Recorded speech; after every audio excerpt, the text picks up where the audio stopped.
बिस्मिल्लाहिर्रहमानिर्रहीम। अस्सलाम वालेकुम। आज 13 मार्च बरोज़ हफ्ता हम बात करेंगे बड़े अहम केस के हवाले से, और वो है चौधरी शुगर मिल केस। और चौधरी शुगर मिल केस में दो मरकजी मुलजमान हैं, एक मरियम नवाज़ है और नवाज शरीफ हैं। नैब ने चौधरी शुगर मिल केस में बड़ी अहम पेशरफ्त की है और जिसका इंतज़ार था पूरी कौम को। जब भी हम बात करते थे मरियम नवाज़ के केसेस के हवाले से, जब भी हम बात करते थे मरियम नवाज़ पर जो उनके खिलाफ मुख्तलिफ एलिगेशन हैं, जो उनके खिलाफ नैब के केसेस हैं, करप्शन केसेस हैं, तो उस पर एक सवाल ज़रूर पूछा जाता था कि मरियम नवाज़ की ज़मानत का क्या बना। मरियम नवाज़ तो ज़मानत पर थी और चौधरी शुगर मिल केस में उनको जिन ग्राउंड्स की बुनियाद पर ज़मानत मिली थी वो ग्राउंड ख़त्म हो चुकी है। अब तक मरियम नवाज़ क्यों बाहर है, मरियम नवाज़ को गिरफ्तार क्यों नहीं किया जाता? पहले तो मैं कौम को खुशखबरी सुना दूँ कि जो कौम चाहती थी नैब ने वो काम कर दिया है और बड़ी अहम पेशरफ्त है लाहौर हाई कोर्ट में। लेकिन उससे पहले मैं आपको चौधरी शुगर मिल केस का और मरियम नवाज की बेल का थोड़ा सा बैकग्राउंड बताऊंगा। चौधरी शुगर मिल केस, आपको याद होगा जब तहकीकात हुई थी तो एक और बात सामने आई थी कि इंटरनेशनल इस्लामाबाद जो एयरपोर्ट है, इंटरनेशनल एयरपोर्ट इस्लामाबाद जो नया नवाज शरीफ के दौर में आया था, फिर आपको पता है उनकी कैसे इन्होंने तामीर करवाई थी और उसकी कंस्ट्रक्शन, और वो जब उनका इफ्तिताह हुआ तो अगले दिन वो बहने लग गया था।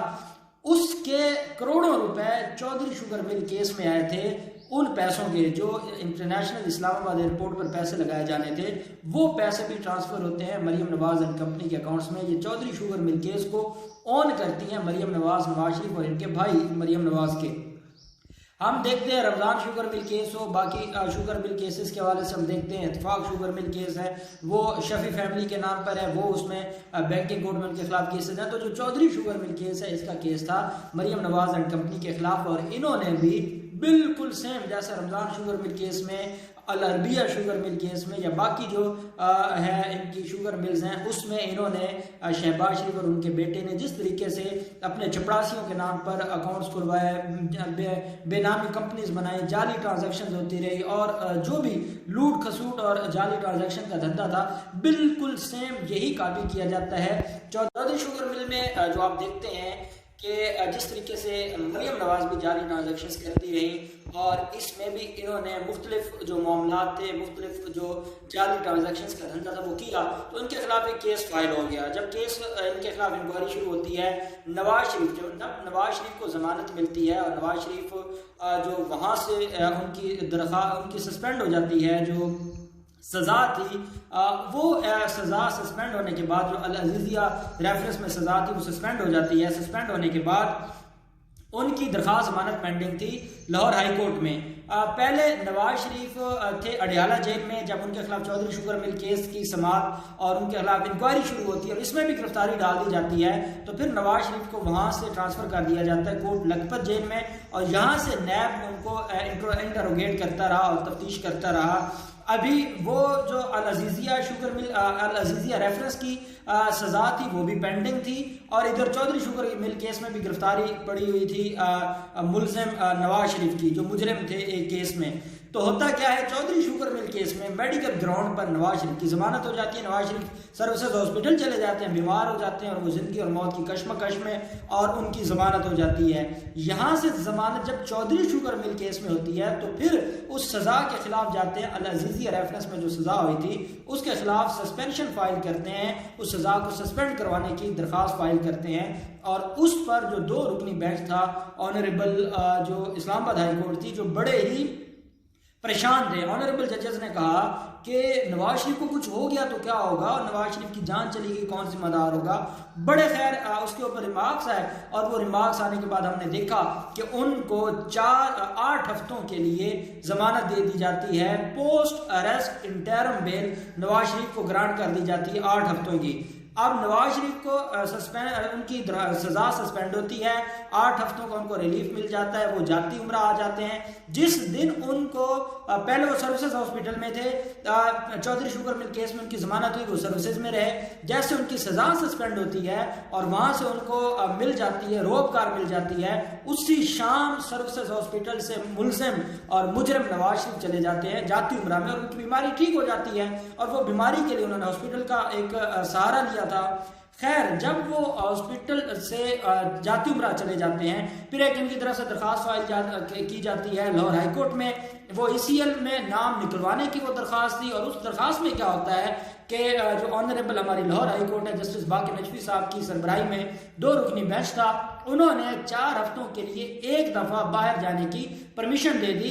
जो फेडरल गवर्नमेंट थी उन्होंने पहले उनकी दरख्वास्त खारिज की, फिर कहा कि इंडेमनिटी बॉन्ड दे दे नवाज शरीफ और फिर चला जाए, लेकिन अदालत ने वफाकी हुकूमत के इन कंडीशंस को बिल्कुल साइड पर करते हुए नवाज शरीफ को अनोखा रिलीफ दिया और 4 हफ्तों के लिए मुल्क से बाहर जाने दिया, और साथ ही एक ऐसा जुमला लिखवा दिया जिसका फायदा आज तक मुलजिम नवाज शरीफ ले रहे हैं कि जब तक वो ठीक नहीं होते रेगुलर आप अपनी मेडिकल रिपोर्ट्स जमा करवाते रहें, और मेडिकल रिपोर्ट्स आप जमा करवाते रहेंगे तो आपका मामला चलता रहेगा। आज तक जो नवाज शरीफ की मेडिकल रिपोर्ट्स है वो लाहौर हाई कोर्ट के रजिस्ट्रार के पास जमा होती हैं, चाहे वो मुख्तलिफ केसेस में इश्तिहारी भी हो गए हैं, उसके बावजूद उनकी जो मेडिकल रिपोर्ट्स हैं वो जो है वो बगैर किसी तअत्तुल के पेश की जा रही हैं। दूसरी तरफ मरियम नवाज क्या करती हैं? मरियम नवाज ये करती हैं कि जब नवाज शरीफ का ये मामला हो जाता है, उनको जमानतें मिल जाती हैं, फिर मरियम नवाज भी दरख्वास्त जमानत मूव कर देती है। दरख्वास्त जमानत में वो ये, उस वक्त तक तो नवाज शरीफ ने बाहर नहीं जाना था, उस वक्त वो सर्विसेज हॉस्पिटल में थे और ज़िंदगी और मौत की कश्मकश में थे, हमारी अदालतों के बकौल और हमारे मेडिकल जो बोर्ड्स थे उनके बकौल। खैर फिर क्या होता है, मरियम नवाज दरख्वास्त फाइल करती हैं चौधरी शुगर मिल केस में, और चौधरी शुगर मिल केस में उनकी ये ह्यूमैनिटेरियन ग्राउंड पर दरख्वास्त दी जाती है, मेरिट के ऊपर नहीं थी, और इसमें यह कहा जाता है कि ठीक है इसका बाप बीमार है और कोई भी और शख्स नहीं बचा कि वो इसकी तीमारदारी या देखभाल कर सके। मरियम नवाज को जमानत दे दी जाती है। जिस दिन जमानत हुई थी मैंने उस दिन आपको सारी डिटेल आंखों देखा अहवाल बताया था कि मरियम नवाज के हवाले से भी हमारी जो ऑनरेबल अदालतें हैं उनका कितना एक सॉफ्ट कॉर्नर था, और बड़े परेशान थे और वो वाकई चाहते थे कि जो है वो मरियम नवाज को उसके बाप की जो है वो देखभाल करने की इजाज़त दी जाए।